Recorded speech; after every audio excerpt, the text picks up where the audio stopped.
Hello dear students, कैसे हैं आप सब लोग। तो फिजिक्स के इस लेक्चर के अंदर आज हम बात करेंगे इलेक्ट्रिकल एनर्जी की। तो मैंने लास्ट टाइम आपको जब हीटिंग इफेक्ट ऑफ करंट बताया था तो मैंने आपसे डिस्कस किया था कि किसी भी सर्किट के अंदर करंट को मेंटेन करने के लिए एक वर्क करना पड़ता है और उस वर्क डन को ही हम लोग बोलते हैं इलेक्ट्रिकल एनर्जी। आज हम बात कर रहे हैं उसकी कमर्शियल यूनिट की। तो कमर्शियल यूनिट मीन्स घरों में जो हम यूज करते हैं इलेक्ट्रिसिटी। आपने सुना होगा कि हमारे घर के जो इलेक्ट्रिक मीटर है उसने 2 यूनिट्स निकाल दी, 3 यूनिट निकाल दी, 4 यूनिट निकाल दी। उन यूनिट्स का क्या मतलब होता है और एक्चुअली में जो तुम ये यूनिट बोलते हो ना, एक्चुअली में ये जो इलेक्ट्रिकल एनर्जी आपके घर में कंज्यूम की जा रही है उसी चीज का आप डिस्कस कर रहे हैं। तो इलेक्ट्रिकल यूनिट की अगर मैं इलेक्ट्रिकल एनर्जी की कमर्शियल यूनिट की बात करूं तो वो क्या होती है, किलोवाट आवर। क्या बोला मैंने, किलो वाट आवर। तो 1 किलोवाट आवर ऐसे भी रिप्रेजेंट कर सकते हो, के W H 1 kilowatt our. Kilo के लिए आया आपके पास 10 टू पावर 3 वाट, जो कि यूनिट होती थी किसकी, इलेक्ट्रिक पावर की। और आवर की अगर मैं बात करूं तो 1 घंटे के अंदर क्या होते हैं, 3600 सेकंड होते हैं।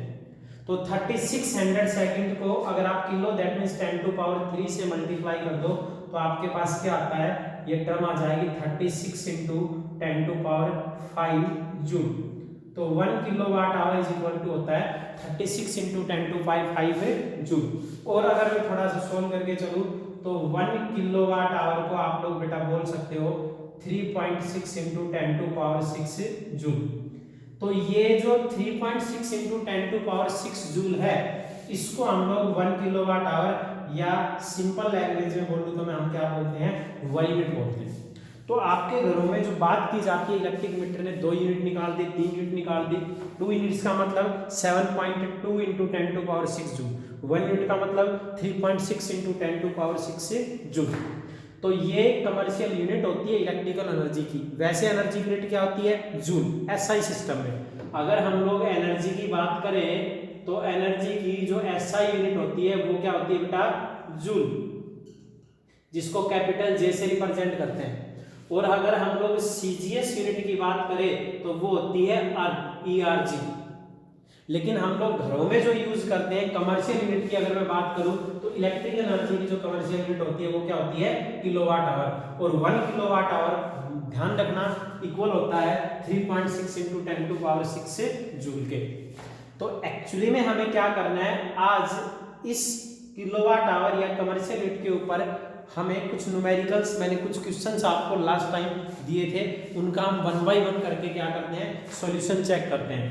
तो देखिए सबसे पहला जो क्वेश्चन था, साफ करते हैं सबसे पहले। तो अगर हम लोग लास्ट असाइनमेंट के फर्स्ट क्वेश्चन की बात करें डियर स्टूडेंट्स तो बहुत ही इजी क्वेश्चन था। इजी इसलिए क्योंकि अगर थोड़ा सा दिमाग पे जोर दिया जाए तो हर स्टूडेंट उसको इजीली कर सकता है। देखिए, और मेरे को उम्मीद है कि बहुत सारे स्टूडेंट्स ने इनको कर भी लिया होगा। क्वेश्चन में दिया गया था, क्वेश्चन नंबर फर्स्ट आपके लास्ट असाइनमेंट की मैं बात कर रहा हूं। A bulb is rated at 330 volt and 110 watt. एक बल्ब के अंदर मेंशन है, क्या मेंशन है कि उसका जो पोटेंशियल है वो गिवन है, पोटेंशियल को डिनोट करते हैं V से, और वो गिवन है 330 वोल्ट। ओके, सेकंड क्या है, यहाँ पे लिखा गया है उसी सेम बल्ब के ऊपर 110 वाट, ये उसकी एक्चुअली में पावर दी गई है। यूनिट से हम पहचान लेते हैं कि क्वांटिटी कौन सी है। Volt that is the unit of electric potential, watt that is the unit of electric power. तो 110 वाट दैट मींस ये पावर है, 330 यानी कि 330 वोल्ट दैट मींस ये क्या आपके पास पोटेंशियल है।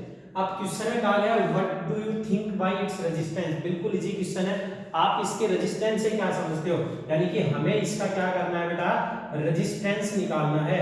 तो प्यारे बच्चों इसका रेजिस्टेंस आपको निकालना है तो आप पावर के उस फॉर्मूले पे चले जाओ जो ये दोनों भी हो जिसमें रेजिस्टेंस भी हो।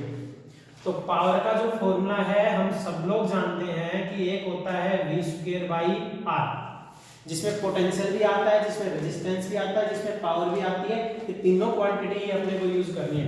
तो हमें चाहिए रेजिस्टेंस, तो रेजिस्टेंस निकालने का फॉर्मूला आ गया v square by p, potential difference का स्क्वायर अपॉन में पावर। चलिए ये चीज सोल्व करते हैं। बहुत अच्छे, आपने v square that means 330 into में 330, वेरी गुड, अपॉन पावर यानी कि 110 वाट, 0 से 0 कैंसिल, 11 से इसको कैंसिल किया तो कितना आया 3। और डियर स्टूडेंट इसका अगर हम मल्टीप्लाई कर दे तो ये टर्म आ जाती है 990 ओम।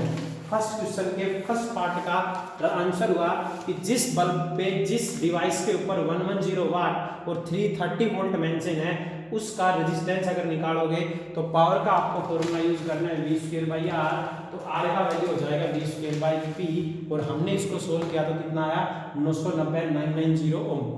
अब इसी क्वेश्चन में आगे लिखा गया है 3 such bulbs burn for 5 hours, 3 ऐसे बल्ब 5 घंटे के लिए जलते हैं। क्या बोला इसने? 3 such bulbs burn for 5 hours, 3 ऐसे ही बल्ब 5 घंटे के लिए जलते हैं। वेरी गुड, बहुत आसान है। तो आप ये निकाल लो कि टोटल एनर्जी कितनी कंज्यूम हुई। आपको क्वेश्चन में आगे गिवन है कि टोटल नंबर ऑफ बल्ब, अपना असाइनमेंट चेक करके बताओ टोटल नंबर ऑफ बल्ब कितने हैं 3। तो एक्चुअली में या कह सकते हो energy consume by one bulb, एक बल्ब कितनी एनर्जी कंज्यूम करेगा उस एनर्जी का फॉर्मूला हो जाएगा पावर और टाइम का प्रोडक्ट। अगर आपको ध्यान है तो पावर का ये भी फॉर्मूला था energy consume per unit time. तो यहाँ पे पावर तो एक बल्ब की गिवन है, वहां पे क्वेश्चन में कितना 110 वाट, और टाइम क्वेश्चन में कहा गया है कि हर बल्ब कितने देर के लिए जलता है 5 घंटे के लिए, फिर 5 आवर के लिए। 5 आवर को सेकंड्स में कन्वर्ट कर लो तो 5 इंटू में कह सकते हो 3600 सेकंड। इसको सोल्व कर लेंगे तो ये अगर आप लोग मल्टीप्लाई करो तो आ जाता है 18,000, यानी कि टाइम की अगर मैं यहाँ पे वैल्यू करूँ तो इन दोनों का मल्टीप्लाई करना पड़ेगा 5 आवर और 1 घंटे में होती है 3600 सेकंड, यानी कि एक बल्ब ने एनर्जी कंज्यूम करी 110 इंटू में 18,000 जूल, एक बल्ब की है ये। और टोटल नंबर ऑफ बल्ब कितने हैं 3। तो सिंपल सी सिचुएशन है कि 3 बल्ब कितनी एनर्जी कंज्यूम करेंगे। Total energy consumed by 3 bulbs, वो तीनों बल्ब मिलकर के कितनी एनर्जी कंज्यूम करेंगे बेटा, उस एनर्जी का फॉर्मूला गया 3 इंटू में जो एक ने कंज्यूम करी 110 इंटू में 18,000, यानी कि इतना जूल 3 बल्ब्स ने एनर्जी कंज्यूम करी। अब टोटल नंबर ऑफ यूनिट्स कितनी निकली, टोटल नंबर ऑफ यूनिट में क्यों निकाल रहा हूं क्योंकि क्वेश्चन में कहा गया है कि एक यूनिट की कॉस्ट 70 पैसे है, 70 पैसे एक यूनिट का खर्चा आता है, तो इतनी एनर्जी में कितनी नंबर ऑफ यूनिट्स होगी वो निकाल लो। यहाँ टोटल नंबर ऑफ यूनिट्स हो गई टोटल एनर्जी अपॉन में जो एनर्जी की कमर्शियल यूनिट होती है जिसको तुमने बोला था 36 इंटू में 10 टू पावर 5 जूल, यानी कि यहाँ से हम क्या करते हैं किलोवाट आवर का यूज करके इसको सोल्व कर लेते हैं। तो यहाँ से यू का वैल्यू क्वेश्चन में गिवन है 110 इंटू में 18,000 इंटू में 3 अपॉन में इसको सोल्व करो 36 इंटू 10 टू पावर 5। बेटा अगर हम इसको सोल्व करें तो ये 1 2 3 4, ये 4 जीरो इससे कैंसिल, और थोड़ा सा सोल्व करें 18 का 2 से मल्टीप्लाई हुआ, और थोड़ा सा सोल्व करें तो 11 इंटू 3 यानी कि 33, 10 इंटू में 2 यानी कि 20। टोटल नंबर ऑफ यूनिट्स की वैल्यू कितनी आ गई 33/20 यूनिट्स। फिर से रिपीट करता हूँ, ये तो पहले हो चुका था ये पार्ट, तो सेकंड में बोला था कि ऐसे ही 3 बल्ब हैं और हर डे क्या कह सकते हो कि टोटल कितने टाइम के लिए जलाए जाते हैं, they are burn for 5 hour. तो टोटल 3 बल्ब है 5 घंटा, यानी कि आप बोल सकते हो 5 इंटू में 3600 जो आगे चल के आ जाएगा 18,000 सेकेंड। तो यहाँ पे टोटल एक बल्ब ने कितनी एनर्जी कंज्यूम करी, अगर आप लोग पावर और टाइम का गुणा कर दो मल्टीप्लाई कर दो तो आपके पास वो एनर्जी आ जाएगी। तो 110 इंटू में 18,000 अगर हम मल्टीप्लाई कर दे तो एक बल्ब ने ये एनर्जी कंज्यूम करी। टोटल बल्ब कितने हैं 3, तो 3 बल्ब्स ने कितनी एनर्जी कंज्यूम करी, ज्यादा करेंगे तो सिंपल सी बात है एक की एनर्जी को 3 से मल्टीप्लाई कर दो। अब टोटल नंबर ऑफ यूनिट्स यहाँ पे कितनी निकल गई, तो आप क्या करो इस टोटल एनर्जी को जो 1 किलोवाट आवर की वैल्यू होती है उससे क्या कर दो डिवाइड कर दो, तो आपके पास 33/20 यूनिट्स आ जाएंगे। अब हमारे 3 बल्ब 5 घंटे जल करके बंद करके ग्लो करके क्या करते हैं, इतनी यूनिट्स निकालते हैं। और 1 यूनिट की कॉस्ट कितनी है, वो है 70 पैसे। तो टोटल कितना अमाउंट लगेगा या टोटल कॉस्ट क्या हो जाएगी, कितनी यूनिट की, इतनी यूनिट्स की। तो इस 70 पैसे को आप क्या करो, 33/20, ये तो कैंसिल हो गया, 221 अपॉन में 2, और अप्रोक्सीमेट ये आंसर आएगा 110.5 पैसे, यानी कि 110 पैसे हमारे क्या होंगे, टोटल खर्च होंगे अगर 3 बल्ब्स को हम क्या करते हैं, 5 घंटे के लिए ग्लो कराते हैं। 3 बल्ब ने टोटल कितनी एनर्जी करी, पहले वो फाइंड करी, फिर टोटल नंबर ऑफ यूनिट्स क्या निकली। आते ही मैंने आपको कमर्शियल यूनिट के बारे में डिस्कस किया था। तो हम टोटल एनर्जी को उस कमर्शियल यूनिट से 1 किलोवाट आवर से डिवाइड कर देते हैं। 1 किलोवाट आवर का मतलब होता है 36 × 10⁵ जूल। डिवाइड किया तो 3 बल्ब ने मिलकर के टोटल नंबर ऑफ यूनिट्स निकाली 33/20 यूनिट। अब 1 यूनिट का कॉस्ट 70 पैसे था, तो इतनी यूनिट्स की कॉस्ट क्या हो जाएगी, मल्टीप्लाई कर तो आपका आंसर आ जाएगा 110.5 पैसे। हमारे पास फर्स्ट क्वेश्चन का ये आंसर हुआ। टोटल अपने क्वेश्चन के अंदर 110 पैसे खर्च हुए। चलिए नेक्स्ट देखते हैं।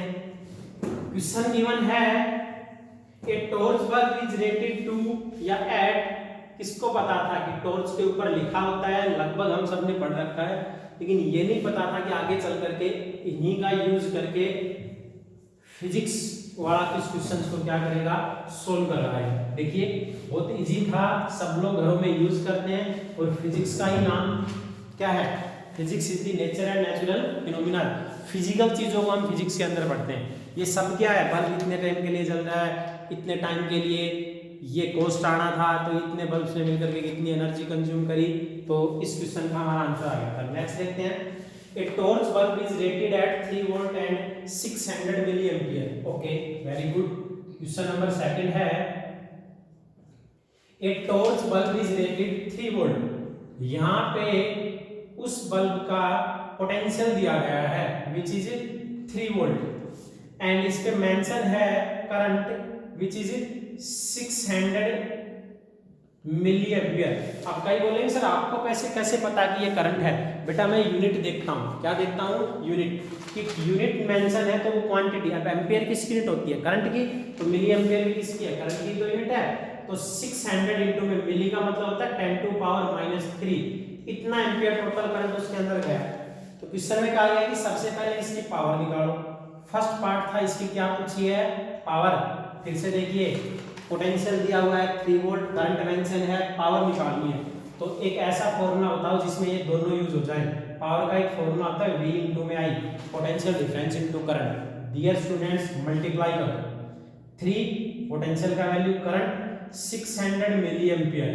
ओके जी, सोल्व कर लो, ये आएगा 1800 × 10⁻³ और थोड़ा सोल्व करो तो 18 इंटू में 10⁻⁻1 और थोड़ा सोल्व करो 1.8 वाट आपके फर्स्ट क्वेश्चन का आंसर होगा। पोटेंशियल दिया गया है, करंट दिया गया है, आपको मल्टीप्लाई कर देना है, पावर आ जाएगा। सेकंड स्टेप में पूछा है what is its resistance. Very good, क्या होगा रेजिस्टेंस। देखिए दूसरे स्टेप में, दूसरे क्वेश्चन में इसी सेम टॉर्च के बल्ब का रेजिस्टेंस पूछा है। ओके जी, पावर का एक फॉर्मूला अगर आपको ध्यान है डियर स्टूडेंट्स तो वो होता था I² × में R, करंट का स्क्वायर इंटू में रेजिस्टेंस।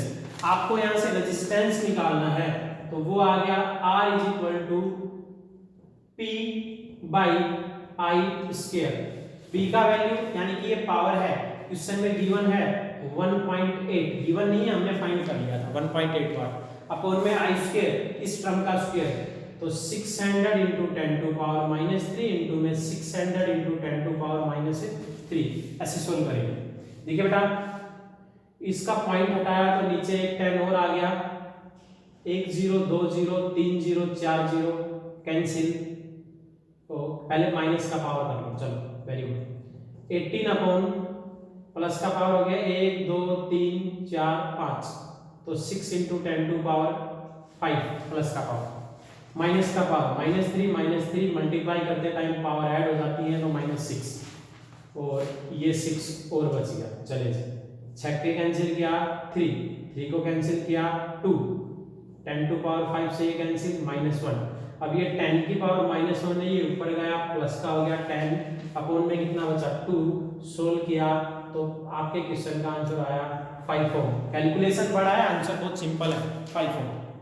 तो पावर का यहाँ पे हमने फॉर्मूला पुट किया है आई स्क्वायर इंटू में आर, तो आर का वैल्यू निकालना था P बाई आई स्क्वायर हो जाएगा और आपके क्वेश्चन का आंसर आ जाएगा 5 ओम। नेक्स्ट देखिए, you have to find the energy. Complete नहीं है ये क्वेश्चन, आपको एनर्जी निकालनी है, बट एनर्जी निकालने के लिए यहाँ पे क्या चाहिए होता, टाइम।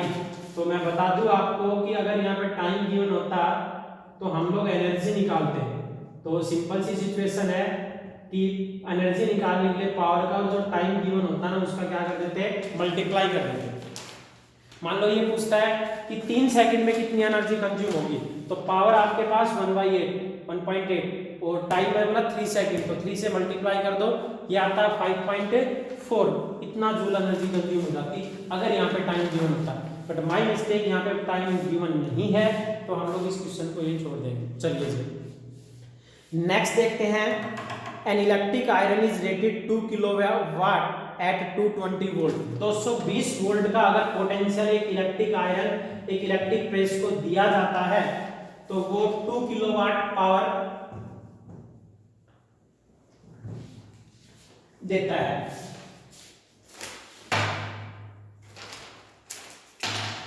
क्वेश्चन है N electric iron is rated, यहां पे क्वेश्चन नंबर 3 के अंदर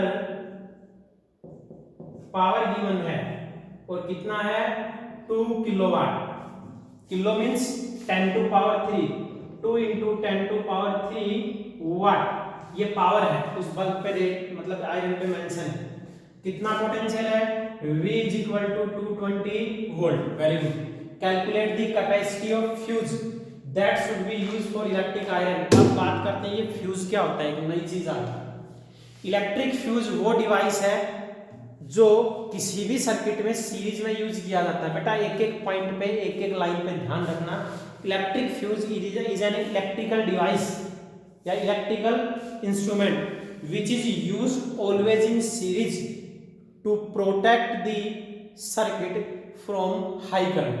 फॉर एग्जांपल ये एक बल्ब है,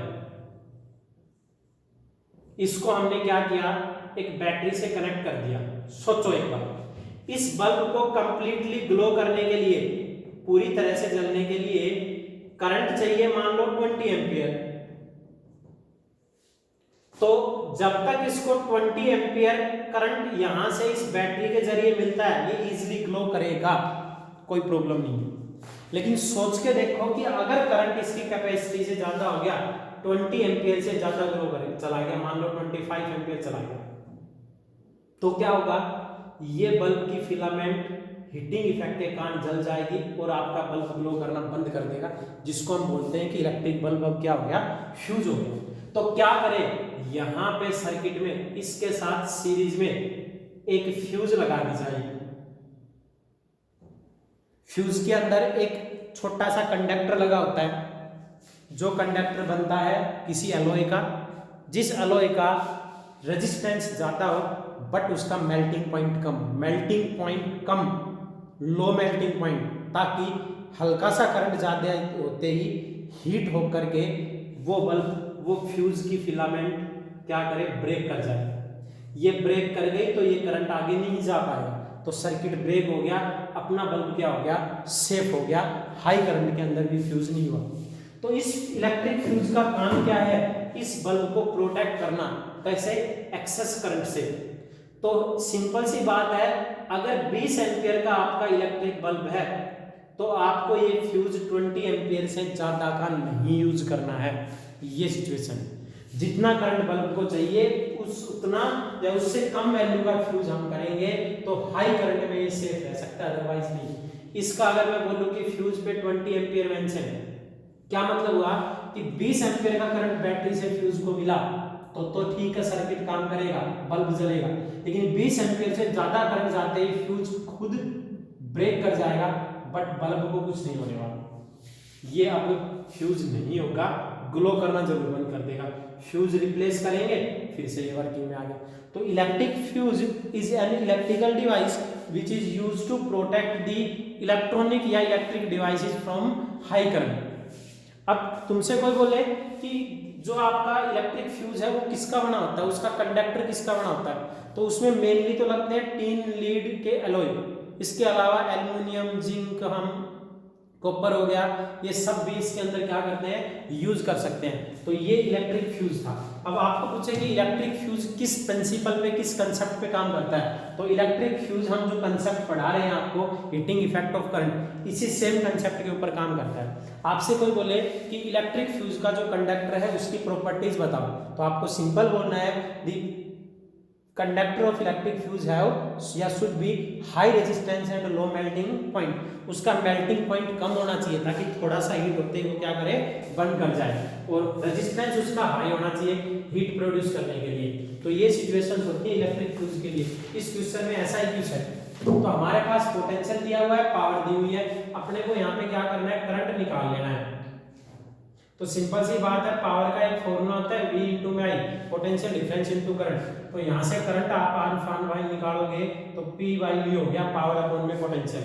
पावर का वैल्यू इस क्वेश्चन में गिवन है 2 इंटू 10 टू पावर 3 वाट, और V यानी कि 220 वोल्ट।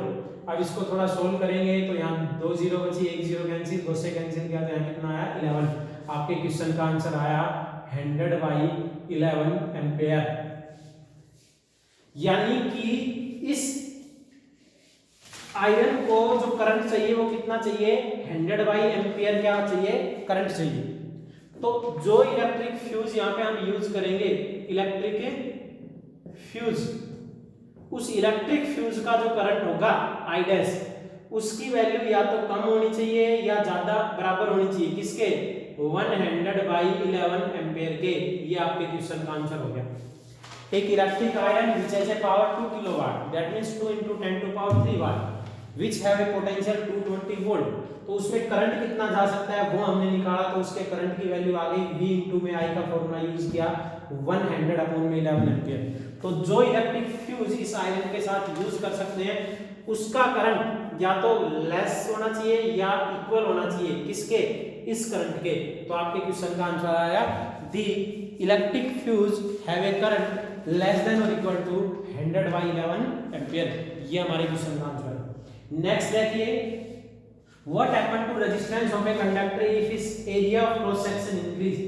एक कंडक्टर के रेजिस्टेंस के साथ क्या होगा अगर उसका क्रॉस सेक्शनल एरिया बढ़ा दिया जाए, हमें क्या पता क्या होगा।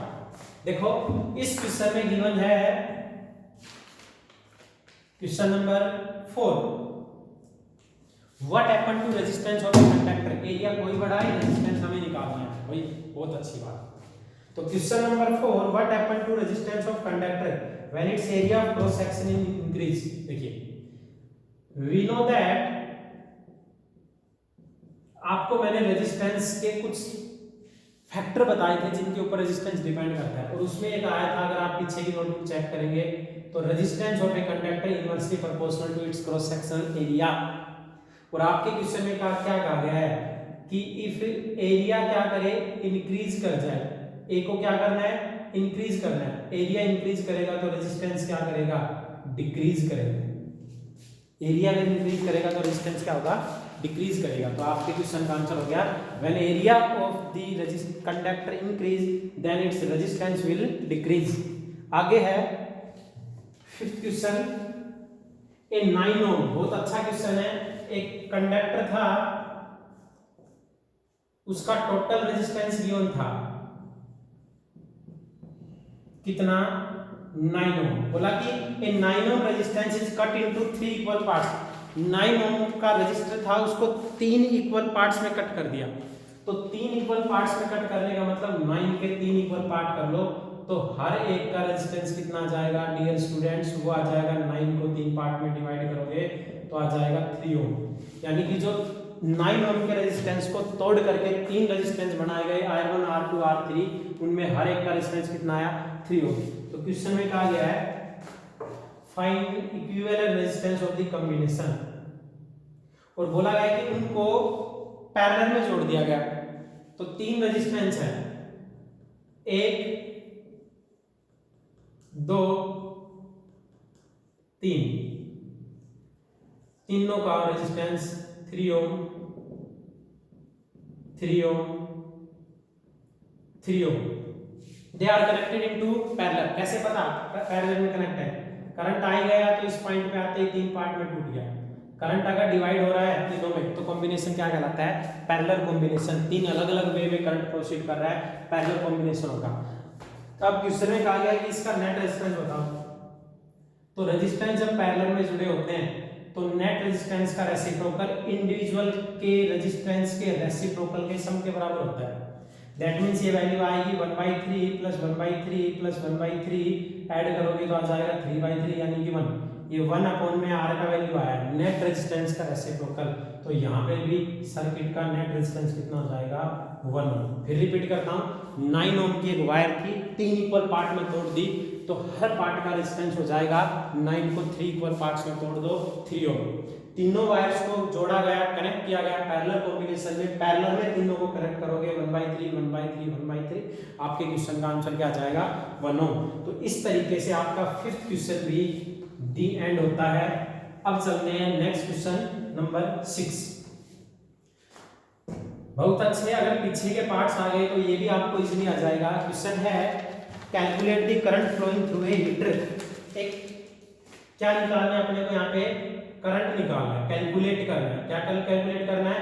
Electric current flowing through a electric heater at 2 kilowatt. 2 kilowatt, kilowatt किसकी यूनिट होती है? किलोवाट पावर की। तो यहाँ पे उस इलेक्ट्रिक हीटर की पावर दी गई है 2 किलोवाट। दैट मींस 2 × 10⁻³ वाट। आगे बोला गया it's connected to a 330 volt DC supply. Volt किसकी यूनिट होती है? पोटेंशियल की। तो इस 2 किलोवाट के इलेक्ट्रिक हीटर को 330 वोल्ट की सप्लाई से जोड़ दिया गया तो कितना करंट फ्लो करेगा? पावर का एक फॉर्मूला था P = V × I, potential difference into current. तो करंट का फॉर्मूला हो जाएगा पावर अपॉन में पोटेंशियल डिफरेंस P/V। P का वैल्यू 2 × 10⁻³ अपॉन में 330 वोल्ट। एक 0 से 0 कैंसिल, यहाँ 2 0 बचे। तो ये आपके पास वैल्यू आया 2 × 10⁻² अपॉन में 33। और इसको डियर स्टूडेंट्स आप लोग लिख सकते हो 200/33 एम्पियर। 200 को 33 से डिवाइड कर लेना, एक्यूरेट वैल्यू आ जाएगी।